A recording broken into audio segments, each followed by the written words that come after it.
The hearing is now in session. Clerk of Court is directed to promulgate the decision. Considering that she has been accused of a severe crime and may pose further threat to the victim, witnesses, and the general public, this court hereby denies the petition for bail of Christine De Jesus. So ordered. Para sa ilusyon mo! Di pa tapos ang laban na to, Joy. Lalaban tayo. Hindi kasi ng ebidensya ang labang kay Christine. Posible matalo si Christine sa kaso niya.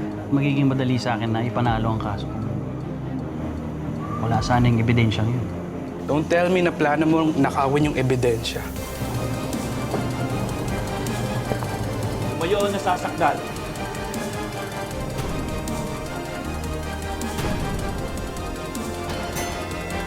Pinagbigay alam sa akin ng prosecution na wala sa kanilang kustodiya ang ebidensya laban sa akusado.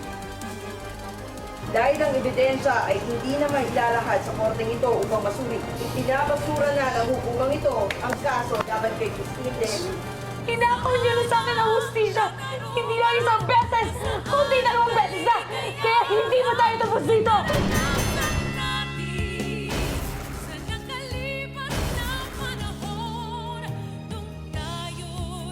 This court is adjourned.